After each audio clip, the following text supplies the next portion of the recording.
Olá, boa tarde, boa noite, bom dia, boa noite, tudo bem? Vamos então para mais uma aula agora, finalizamos a parte de genética, vamos começar a falar agora sobre evolução. E a aula de hoje é bem simples, bem curta, apenas para vocês terem uma noção inicial sobre evolução e sobre dois nomes importantes da evolução que foram Lamarck e Darwin, tá? Então, isso aqui é só uma introdução, uma aula bem simples, vai ser até mais curta do que o normal, beleza? Primeiro, vamos falar sobre o que é o conceito de evolução. Por exemplo, nós, seres humanos, a gente não surgiu no planeta já no jeito que nós somos hoje, com essas mesmas características. E também daqui a 10 mil anos, 50 mil anos, 100 mil anos, se ainda existir o homem, também vai ser diferente do que é. Porque a gente está em constante modificações. Vale para qualquer ser vivo, seja outros animais, plantas, fungos, protozoários, bactérias, todos eles estão sempre passando por diversas modificações o tempo todo. Só que essas modificações são muito lentas, então a gente não percebe, a gente vai perceber ao longo de gerações, ao longo de muitas gerações, a gente percebe as modificações, tá?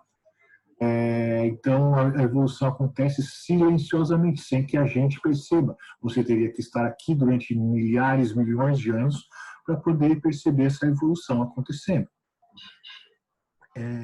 Então, todos esses organismos estão evoluindo constantemente, algumas espécies estão sendo extintas, outras surgindo, e a evolução, inclusive, é a forma como é explicado, uma das formas de explicar o surgimento de novas espécies, não de extinção. A evolução geralmente não leva à extinção, agora leva sim ao surgimento de novas espécies. Tá?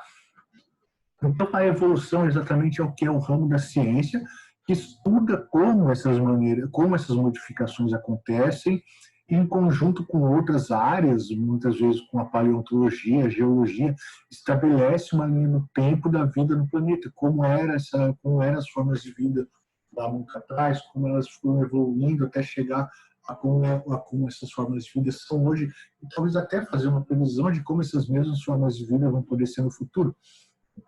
Isso aí já é uma parte não tão desenvolvida da evolução. A evolução geralmente estuda daqui para trás, não daqui para frente, porque daqui para frente a gente não tem certeza de nada, né? Então, para iniciar o estudo de evolução, a gente vai falar sobre Lamarck e a lei do uso e desuso. Quem foi Lamarck? Foi um naturalista francês, o nome dele era Jean-Baptiste Pierre Antoine de Monnet Chevalier de Lamarck, ou seja, João Batista Pedro Antônio de Monet, o Cavaleiro de Lamarck. Tudo isso era o nome dele, tá? Chevalier de Lamarck, o Cavaleiro de Lamarck, fazia parte do nome dele. Ele era um nobre francês, ele era um naturalista, que viveu ali entre o século XVIII e o século XIX. O que Lamarck dizia? Que os organismos estão sempre em constante modificação, ok? Mas eles se tornam cada vez mais complexos. Então, quanto mais complexo for um organismo, a origem dele é mais antiga. É isso que dizia o Lamarck. Tá? Então, se um organismo é muito complexo, é porque ele tem uma origem muito antiga. Se ele já não é tão complexo, é porque a origem dele já é mais recente. Tá? Ele surgiu depois. Então, quanto antes o organismo surgiu no planeta, ele vai se tornando cada vez mais complexo. Ok? Ele também postulou uma lei chamada de lei do uso e desuso. Segundo essa lei dele, se um órgão, se um ser vivo usa demais um órgão ou uma estrutura, essa estrutura, esse órgão se desenvolve muito. E se essa estrutura não for utilizada, ela some, ela tende a sumir. Essa parte do desuso, hoje é até considerada como uma possibilidade, sim, mas uma estrutura se desenvolver mais por ser muito utilizada, isso aí acabou sendo descartado. Por quê? Olha só, a gente coloca um exemplo. O pescoço das girafas. Como que as girafas teriam adquirido um pescoço tão longo? Seria de tanto esticar esse pescoço para poder alcançar as folhas mais altas na árvore. Então, uma girafa nasce. Aí ela quer alcançar aquelas folhas mais altas da árvore, ela vai esticando o pescoço, esticando, e o pescoço acaba crescendo, apenas pelo uso, tá? E também outra parte da teoria do Lamarck fala sobre a herança de caracteres adquiridos. Então, a gente continuando no exemplo do pescoço das girafas, além delas conseguirem ter um pescoço mais longo durante a vida, como uma adaptação às dificuldades, ela ainda passa essa característica para os descendentes. Então, a girafa, ela nasce com o pescoço curto, durante a vida o pescoço dela poderia ir alongando, e aí os filhos dessa girafa já nasceriam com um pescoço mais longo, por esse mesmo motivo. E aí elas poderiam continuar esticando para alcançar as folhas mais altas das árvores, e aí esse pescoço cresceria mais ainda, e aí os filhos dessas segundas girafas já nasceriam com o pescoço mais longo ainda, tá? Na época, essa teoria dele foi bem aceita, só que aí você pensa o seguinte, esse raciocínio de herança de caracteres adquiridos, se o indivíduo perde uma pata, uma orelha durante a vida, os filhos dele também poderiam nascer sem esse mesmo membro. Então, na época, a teoria até foi aceita, mas hoje a gente sabe que isso não é possível. Se você perder um dedo, não quer dizer que seu filho vai nascer sem esse mesmo dedo, ele vai nascer com. Porque características adquiridas durante a vida não podem ser passadas para outra geração. A gente viu ali em genética nas aulas anteriores, tá? As características nossas em vida, elas são definidas pelos nossos genes, então não tem como a gente adquirir certas características durante o nosso período de vida e passar essas características para a geração seguinte. Isso não existe, tá? Na época lá em que Lamarck viveu, isso até foi aceito, mas depois acabou caindo em contradição, porque é uma teoria que não se sustentava, tá? E aí a gente vai falar agora sobre Darwin e a origem das espécies, tá? A origem das espécies é o quê? É o título do livro mais importante da história da evolução. Foi escrito também por um naturalista, dessa vez um naturalista inglês, chamado Charles Robert Darwin. O Darwin nasceu cerca de 30 anos depois do Lamarck, então ele era um pouco mais novo, tá?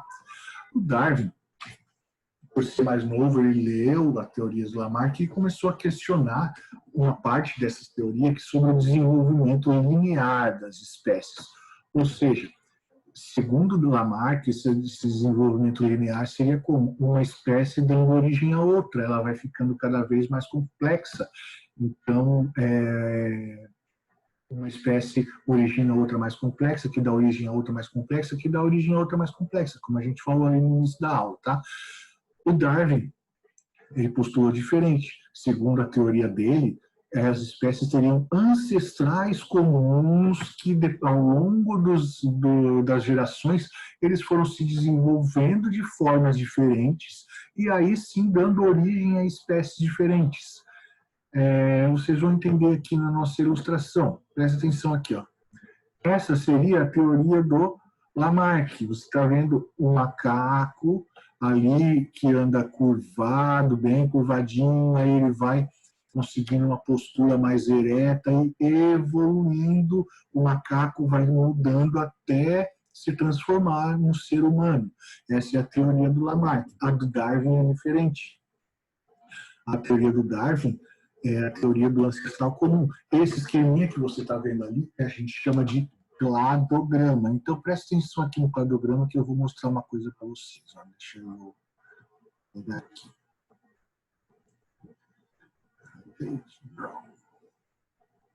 Então, aqui, ó. Presta atenção aqui onde eu vou fazer a marquinha. Eu fiz uma marca aqui.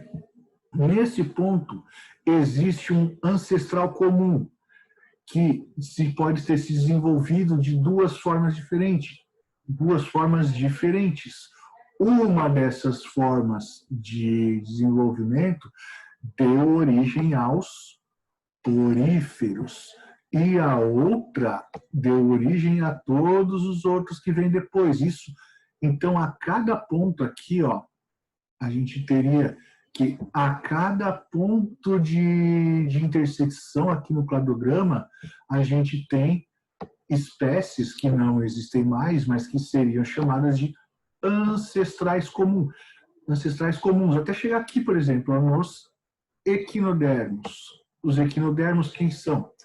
São, por exemplo, os pepinos do mar, estrela do mar, ouriços do mar, esse tipo de animal. Os equinodermos, uma vez, eles eles também foram um ancestral comum do homem. Então, aqui houve uma divisão onde uma parte se desenvolveu dando origem aos equinodermos, está escrito esquinodermos aqui, mas está errado, é equinodermos, e outra parte se desenvolveu dando origem aos cordados, tá? Que são os vertebrados de maneira geral, tá? Então, o que a gente tem aqui? Ancestrais comuns, é a teoria do Darwin, ancestrais comuns que dão origem a espécies diferentes, tá? Essa é a diferença, então, entre a teoria do Lamarck e a teoria de Charles Darwin, tá? Na Darwin, o desenvolvimento é a partir de um ancestral comum, e ele acontece a ramificação, em que uma parte vai dar origem a um tipo de animal e outra parte vai dar origem a outro tipo de animal. Então, e aí vem a pergunta, o homem veio do macaco? O homem é descendente do macaco? Que é uma das perguntas mais comuns quando a gente fala de evolução. A gente começa a falar de evolução, a primeira pergunta que o leigo faz é, o homem veio do macaco? Porque muitas vezes essa pergunta é feita em forma de querer negar a teoria da evolução. Então, é mentira que o homem veio do macaco, veio nada. Isso aí é bobagem. E o homem não é descendente de macaco, eu não sou descendente de macaco, não tem nada a ver. E realmente a resposta para essa pergunta é não, o homem não veio do macaco, tá? Mas isso não serve para negar a teoria da evolução. O homem não veio do macaco porque a gente não é descendente do macaco. A gente teve um ancestral comum com o macaco. Então, essa é a teoria do Darwin. Eu quero que vocês entendam que hoje é uma teoria amplamente aceita.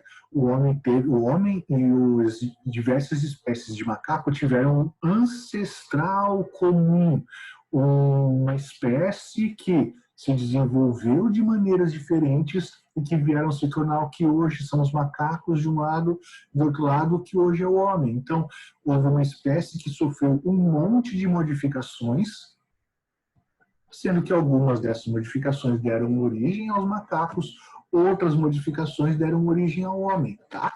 Então, essa pergunta, o homem veio do macaco, é feito para tentar, como uma forma de negar a teoria evolucionista, para a gente falar que sim, o homem veio do macaco, e eles dizerem que não, que é mentira. Mas, na realidade, o homem não veio do macaco. O homem teve um ancestral comum com os macacos, assim como teve um ancestral comum com os insetos. Tá? Aquele cladograma ele vai lá desde o início das primeiras formas de vida até chegar às formas mais evoluídas. Então a gente teve ancestral comum até com os insetos. A gente teve ancestral comum com os peixes. A gente teve ancestral comum com os répteis, tá? Tudo isso a gente não descende de nenhum deles. A gente não foi originado a partir de nenhum deles, mas a gente teve ancestrais que originaram todas essas espécies, tá? Então, e hoje, estudos genéticos comprovam, isso é comprovado através do estudo do genoma lá, que a gente viu no ano passado como que dá para a gente estudar as sequências de nucleotídeos lá do DNA. O genoma humano, ele é 98,4% dele é igual aos chimpanzés, tá? Então, o que é a diferença entre o homem e o chimpanzé? São esses 1,6% de genes diferentes. 98,4% dos nossos genes são iguais aos dos chimpanzés. Só 1,6% é diferente. E esses 1,6% são que causam exatamente as diferenças entre os homens e os chimpanzés. Tá? Então a gente é muito mais parecido com os chimpanzés do que a gente possa imaginar. Ok? Mais uma vez, a gente não é descendente dos chimpanzés. Houve uma espécie que 1,6% dos genes da espécie se transformaram, fizeram que essa espécie se transformasse em chimpanzé. Esses mesmos 1,6% sofreram outras modificações que fizeram com que essa espécie se transformasse no homem. E 98,4% do genoma dessa espécie ancestral continua tanto no chimpanzé quanto no homem, sem modificações. Tá? Então não é que a gente veio de ninguém. A gente teve ancestrais comuns. Sim. tá? Então, isso aqui, pessoal, é o que eu queria para essa aula de hoje. Eu disse que era uma aula curta, que era uma aula apenas para vocês terem uma noção básica do conceito de evolução, do que é isso que a gente vai estudar daqui por diante. Porque se eu fosse para começar a falar de seleção natural agora, eu quero falar bastante sobre isso. Então, se eu fosse começar a falar sobre isso nesse momento, a aula ficaria muito longa, ficaria maçante, ficaria cansativa. Então, a gente finaliza essa aula aqui, e na próxima aula a gente vai falar sobre seleção natural e como a seleção natural leva à evolução. Por enquanto, hoje só vou mais pedir as atividades. Vocês podem fazer as atividades da página 6 do LDI do terceiro bimestre, tá? Vocês usam o material que está disponibilizado aqui no vídeo, né? Ou impresso, para quem pegou impresso. E para ajudar vocês a fazer essas atividades, vocês também vão precisar ler as páginas 3, 4 e 5 do LDI. Tá? Vocês vão precisar dessa leitura também. Vai ajudar a chegar a algumas conclusões ali para as atividades. No ano eu já não quero mais dar as coisas tão mastigadas. Eu quero que vocês tenham um pouco mais de iniciativa, um pouco mais de construir o seu próprio conhecimento com base em fontes, não só no que a gente explica. Então, por isso eu deixei para vocês uma parte também para vocês fazerem a leitura. Na verdade, praticamente tudo que está lá eu falei aqui, mas a leitura vai ajudar vocês a responder essas questões, ok? Então, vocês mandam uma foto das atividades feitas na plataforma ou entreguem na escola, conforme o caso de cada um. Beleza, pessoal? Então, por hoje era isso só, era bem fácil, tranquilo, rapidinho. E tragam as dúvidas na próxima aula e até terça-feira. Um abraço e até mais. Tchau.